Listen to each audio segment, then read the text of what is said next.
Bonjour tout le monde, je m'appelle Grégory, je vis aux États-Unis et je fais cette petite vidéo pour montrer aux francophones de YouTube qu'il y a en fait des Américains qui peuvent parler français et qui s'intéressent beaucoup à la culture du monde francophone.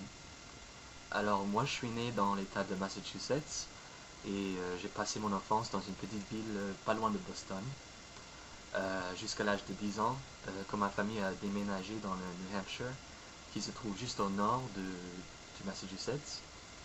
Et j'habite là maintenant dans un village près de la montagne, c'est très beau.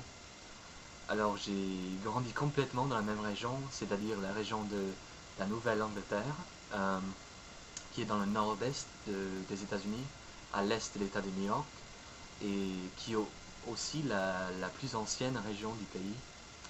On a une très forte identité régionale, et on a beaucoup d'histoire et de traditions, mais nous sommes quand même assez libéral sur le plan politique et un peu progressif comparé au reste du pays.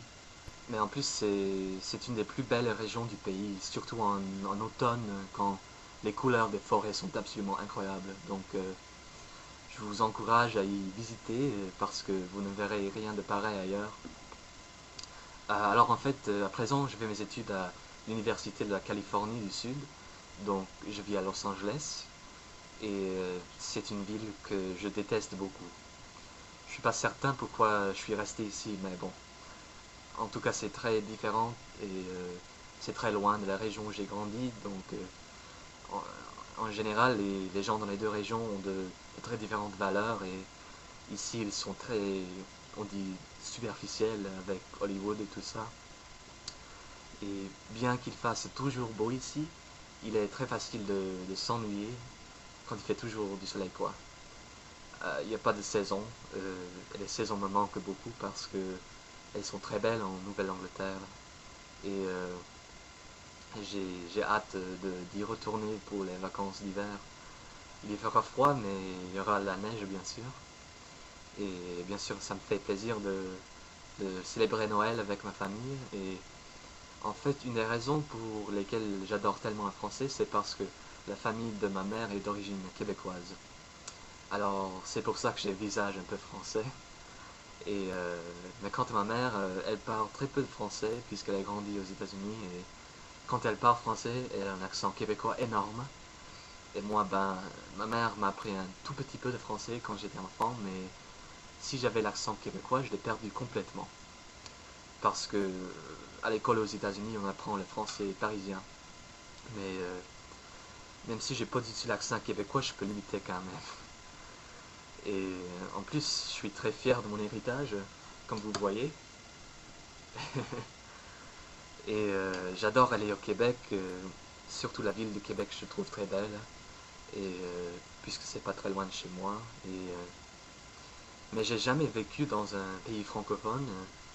Donc on me demande souvent pourquoi j'ai pas d'accent anglais quand je parle français. Et je sais pas répondre, sauf que peut-être j'ai le français dans le sang. Et en fait, j'ai été en France parce que j'ai étudié en Angleterre le semestre dernier. Donc j'avais un mois de vacances où j'ai fait un petit tour de la France. Et je suis allé en Alsace, en Champagne, à Paris, en Normandie, en Bretagne, aux Alpes, en Provence. Et je suis allé aussi en Belgique et en Suisse. Mais en tout cas, j'adore les langues en général. Et c'est pour ça que j'étudie la linguistique à l'université. Et j'ai récemment commencé à apprendre l'italien aussi, che è très facile, je crois. Allora posso parlare un po' di italiano per voi? Non è perfetto perché ho cominciato a imparare l'italiano 3 mesi fa, ma lo trovo facile perché parlo già il francese e mi piace molto l'italiano, è molto bella. Ben voilà mon italien et je vous remercie d'avoir regardé cette vidéo. Au revoir et ciao.